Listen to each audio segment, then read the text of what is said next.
Good morning student. Lesson 5 coal and petroleum. Coal जो हमारे चार कोल होता है, काम में आता है कोयला। और पेट्रोलियम पेट्रोलियम जो आप जानते हो कि पेट्रोल की गैस, डीजल, केरोसिन, ये सब पेट्रोलियम पदार्थ में आते हैं। वैक्स।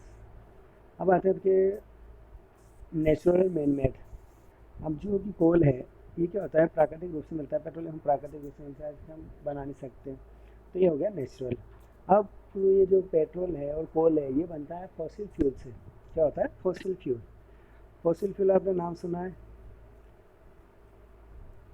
फॉसिल फ्यूल यानी करोड़ों वर्ष पूर्व और अगर पृथ्वी की उथल पुथल से जो प्लांट है और एनिमल जो ज़मीन के अंदर दब जाते हैं, दबने से वो अंदर ही अंदर गैसेस से सड़ जाते हैं, जल जाते हैं और एक काले रंग का कोलतार निकलता है। उस कोलतार को अलग अलग प्यूरिफाई किया जाता है, उससे हमें पेट्रोलियम मिलता है। अब पेट्रोलियम मिलता है तो पेट्रोलियम क्या है, एक लिमिटेड सोर्स है। तो इसमें आता है लिमिट और अनलिमिट के आधार पर। लिमिटेड और इन लिमिट के आधार पर टू टू टाइप में बांटा गया है। एक तो नेचुरल सोर्स को, एक तो होते हैं जो लिमिट अनलिमिटेड सोर्स हैं, उन्हें क्या हुआ इन हैक्स सुटेबल अनलिमिटेड। और जो लिमिटेड सोर्स हैं उनको क्या हुआ exhaustible resource. Inexhaustible natural resource पहले हम देखते हैं। ऐसे source inexhaustible source the quantity and nature are not likely be expected and human activities and because sunlight and air. ऐसी एक्टिविटीज जो मानव के क्रियाकलाप से उन पर कोई इफेक्ट नहीं पड़ता, ये कहलाते हैं अनलिमिटेड सोर्स। अनलिमिटेड भी बोलते हैं इन्हें, इन एक्स सुटेबल रिसोर्स भी बोलते हैं। ये कभी ना ख़त्म होने वाले असीमित अनलिमिटेड असीमित सोर्स है। और ये दोबारा से इन एक्स सुटेबल का होता है कि रिचार्जेबल है, मतलब ये दोबारा से रिचार्ज हो जाते हैं। एयर है, चलती रहेगी, सनलाइट हमेशा मिलती रहेगी, तो हो गया। दूसरा है आपके inexhaustible exhaustible. Exhaustible में क्या है, ये लिमिटेड सोर्स है और जो क्या है ह्यूमन एक्टिविटीज से ये धीरे धीरे ख़त्म हो जाएंगे। तो इसमें आपके कौन कौन सा आता है, इसमें आते हैं आपके एक्स सुटेबल नेचुरल रिसोर्स में आता है आपके ये लिमिटेड सोर्स हैं, जैसे आपके कौन कौन से resource, forest, wildlife, minerals, coal, petroleum, natural gas. ये आपके क्या है, एक सूटेबल मतलब लिमिटेड सोर्स हैं। अगर इन्हें आप ज़्यादा यूज़ में लोगे तो ये धीरे धीरे क्या होंगे, ख़त्म हो जाएंगे।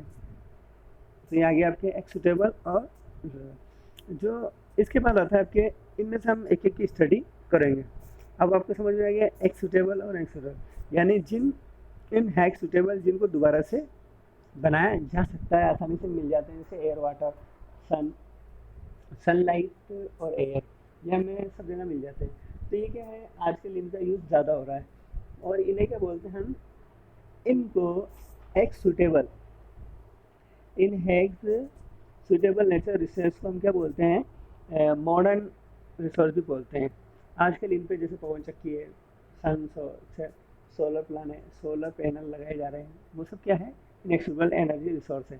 और नेचुरल ये ट्रेडिशनल सोर्स अपने कौन से, जैसे हम लोग क्या करते हैं, लकड़ी, कोयला, इनको जलाकर एनर्जी प्राप्त करते हैं। तो ये एक प्रकार क्या हो गया, ये ट्रेडिशनल हो गए, तो ये हो गया आपके मॉडर्न। तो आपको क्या करना है, मॉडर्न नेचुरल सोर्स में याद किया गया। और इनको उसके बाद आता है आपके कोल।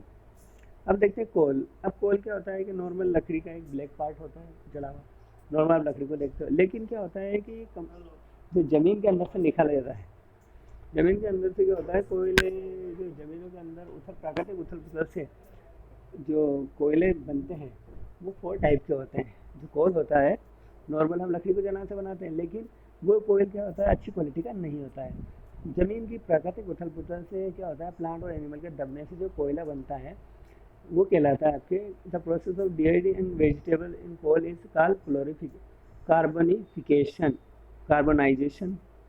जब हाई टेम्परेचर होता है तो कोल का कार्बन कार्बन का कोल में कन्वर्ट होना क्या कहलाता है, कार्बोनाइजेशन कहलाता है। मतलब कार्बन का कोयले का बनना, यानी वेजिटेबल्स है, एनिमल है, ये ज़मीन के अंदर दब गए, दबने से धीरे धीरे टेम्परेचर, हाई टेम्परेचर से जल गए, जलने से वो क्या हुआ, पूरी जो चीज़ कोयले में कन्वर्ट हो गई, ये कहलाते हैं कार्बोनाइजेशन। क्या कहलाती है, कार्बोनाइजेशन।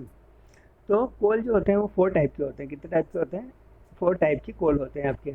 कौन कौन एंथ्रासाइट, बिटुमेनी, लिग्नाइट, बिटुमिनी, ये 4 टाइप के कोल है। अपने आगे लास्ट जो चैप्टर है एनर्जी वाला उसके अंदर ही आ जाएंगे, वो हम डिटेल से इनको पढ़ेंगे। अभी तो सिर्फ आपको क्या है 4 टाइप के इनके नाम याद रखने हैं, है ना। उसके बाद आती है कोक।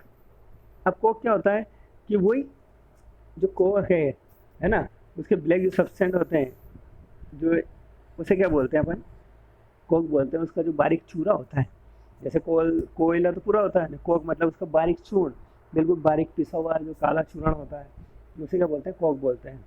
कोल तार। अब क्या होता है कि जैसे हमने सॉलिड तो निकाल लिया, उसका बारीक चूर्ण भी निकाल लिया, अब जो लिक्विड फॉर्म होता है, जो नेचुरल सोर्स है, जो अब ज़मीन के अंदर एनिमल और वेजिटेबल दब गए थे, उनका जो कीचड़ टाइप इस टाइप वो होता है, सब्सटेंस होता है, उसे बोलते हैं कोलतार। और इस कोलतार में होते हैं सभी प्रकार के सब्सटेंस मिले हुए होते हैं, इनको इसमें से निकाला जाता है। फिर इनको निकालने के बाद इन्हें रिफाइनरी में प्यूरीफाई किया जाता है। जैसे अपने यहाँ पर राजस्थान के अंदर बाड़मेर में है ना पेट्रोलियम रिफाइनरी लगी हुई है, वहाँ से क्या होता है कि उससे क्या कहता है प्यूरीफाई किया जाता है, कोलतार निकलता है, उस कोलतार से अलग अलग सब्सटेंस बनाए जाते हैं। क्या क्या, synthetic drug, explosive, perfume, plastic, paint, photographic material, roofing material, naphthalene, napalm, ये आदि उसमें काम में लिए जाते हैं।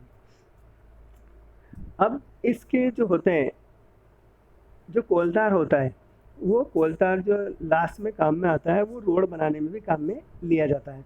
जैसे आपने देखा डामर बोलते हैं, जैसे डामर के रोड होते थे, आजकल तो सीसी रोड हो गया, लेकिन पुराने टाइम में क्या होता है, डामर के रोड बनाए जाते हैं, उन पर काला लिक्विड बिछाया जाता है, वो क्या होता है, कोलतार ही होता है। उसका लास्ट सब्सटेंस, यानी हम जब प्यूरिफिकेशन करते हैं, सबसे ऊपर क्या होता है, सबसे हाई क्वालिटी का पेट्रोल निकलता है, फिर उसके बाद डीजल निकलता है, फिर केरोसिन निकलता है, फिर केरोसिन के बाद क्या होता है, ऑयल निकलते हैं, फिर ऑयल के बाद फिर ग्रीस निकलता है, ग्रीस के बाद क्या होता है, वैक्स निकलता है, फिर वैक्स के बाद भी क्या होता है, लास्ट में जो बिल्कुल ही ख़राब मटेरियल होता है जिसे हम कोलतार बोलते हैं, वो रह जाता है। फिर उस कोलतार को किस में काम में लिया जाता है, उसका होता है रोड बनाने में काम में लिया जाता है।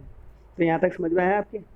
जहाँ तक मेरा ख्याल है कि आपको ये चीज़ समझ में आ गई होगी। तो ये जो रिफाइनरी है अपने आगे चैप्टर में आएगी, पेट्रोलियम रिफाइनरीज, एक इनफैक्ट एक डायग्राम आएगा, उसके अंदर आप पूरा देखेंगे कि कौन से कोलतार को कैसे अलग किया जाता है, अलग अलग टेम्परेचर पर अलग अलग किया जाता है। उसके बाद है कोल गैस। अब आपकी कोल गैस आपने नाम सुना होगा, कोल गैस। अभी कोयले से, अब जो प्रोसेसिंग कोयला जो जलता है उससे कोक बनती है। अब ये जो होती है लाइट राइट टाइम है लंदन, कब, लंदन में 1810 में, न्यूयॉर्क में हीट ऑफ रेड लाइट, वहाँ पर इसकी एनर्जी सोर्स बनाए गए। अब पेट्रोलियम होता क्या है? अब ये जो पेट्रोलियम है, पेट्रोलियम यूज द स्कूटर, जो हैवी व्हीकल्स है, इनको चलाने में काम में लिया जाता है। अब ये आता कहाँ से? The heavy motor and truck and run the diesel and petrol gas, the obtain from natural resource is called petroleum. यानी ये चलाने के लिए जो नेचुरल रिसोर्स है वो पेट्रोलियम कहलाता है। अब पेट्रोलियम बनता कैसे है?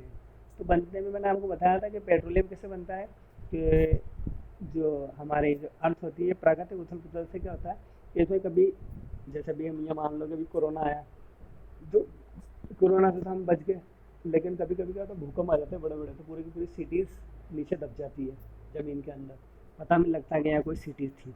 फिर वो धीरे धीरे सड़ती गड़ती रहती है, तो उससे क्या होता है कि वो अंदर ही अंदर कार्बनिफिकेशन होता है, तो कार्बनिफिकेशन के बाद कोयला बन जाता है, कोयले का जो लिक्विड होता है पेट्रोलियम का काम करता है, फिर उसे बाहर निकाला जाता है, उसी से में गैसेस बनने लग जाती है कि अंदर ब्लास्टिंग चलती रहती है। तो ये आपके यहाँ तक, ये अपन फिर बाद में और डिटेल से देखेंगे, ठीक है यहाँ तक।